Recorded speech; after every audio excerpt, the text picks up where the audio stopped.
Welcome back to the last segment of the GSMC Fantasy Sports Podcast. I hope you guys are enjoying this fantasy football full show. I definitely am enjoying it myself, just looking at all of these AFC divisions, including one NFC division in the NFC East, as we are kind of going through these 5 segments here. We are going to conclude with the most top-heavy, like I said, division in the AFC, with the AFC West, obviously. We know the juggernaut that is the Kansas City Chiefs, but there are still some potential prospects from the Chargers, Raiders, and Broncos that I'm looking at for you guys to roster for next fantasy season. Without further ado, let's jump right into the last segment of today's show. Now, obviously, we're going to have to start with the Chiefs because they just have a wealth of riches.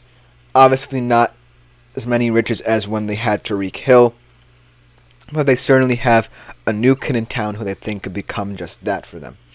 Obviously, we don't necessarily have to say much about Patrick Mahomes, do we? One of the preeminent fantasy QBs of the past couple of years. Every single year, he's had so many dominant games for the Kansas City Chiefs. And it is what it is. Just pick him, man.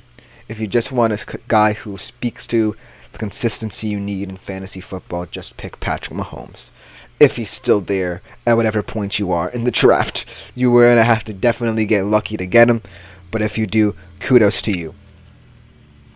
Now, the more intriguing aspect of this Kansas City Chiefs team in terms of fantasy is their weapon group. We look at the weapons, obviously, no more Tyreek Hill, no more Marquise Valdes-Scantling, although he had a kind of a rough turn over at Kansas City.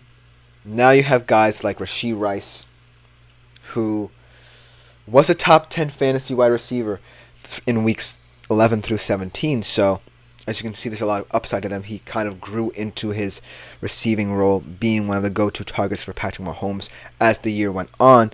We're going to have to see how he does in his sophomore campaign, as more is expected out of him as their go-to receiver.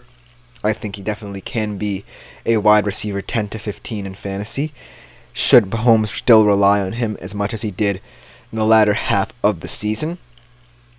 But with the addition of this guy right here, it's going to be very tough because of Xavier Worthy. Xavier Worthy, obviously fastest 40-yard dash time ever. That's the most exciting stat that pops out to people when you think of Xavier Worthy.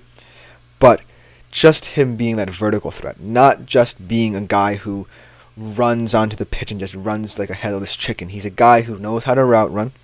He knows how to operate on the outside in the slot if you need him to.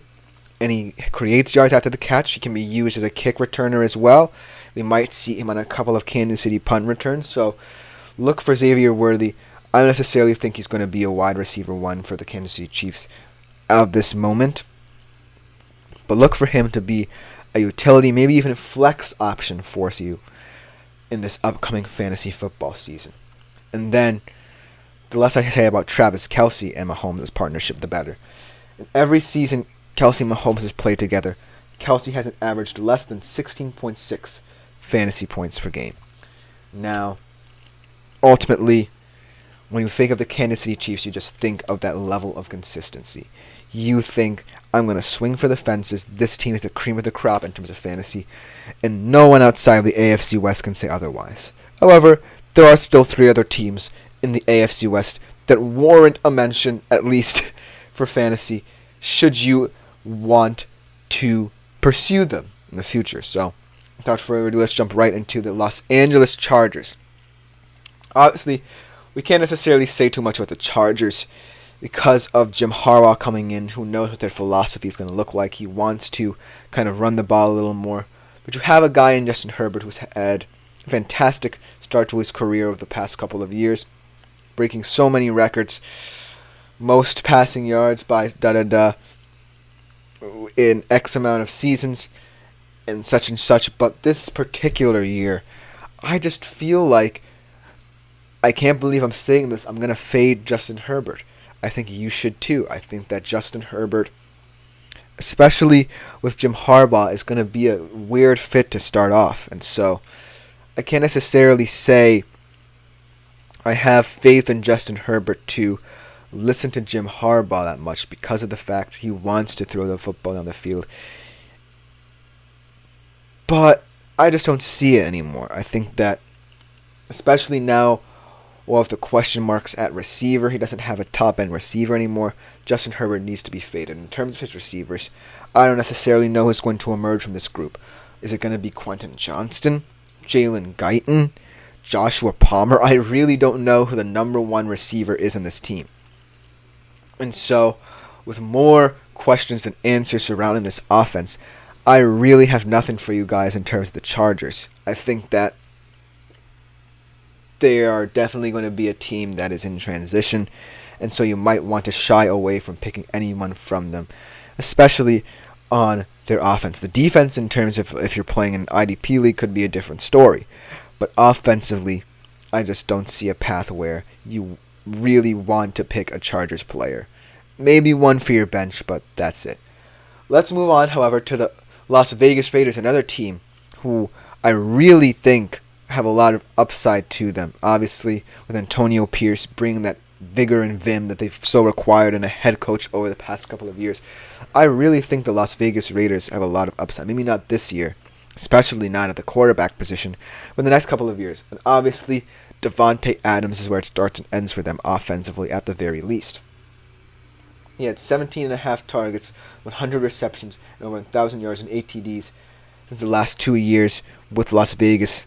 So as you can see, even in terms of the murky quarterback play from Las Vegas Raiders quarterbacks of the past, he still has been producing at a high-end level that we know Davante Adams can produce at. He still is a top 10, top 5 maybe fantasy wide receiver that you guys should definitely look at.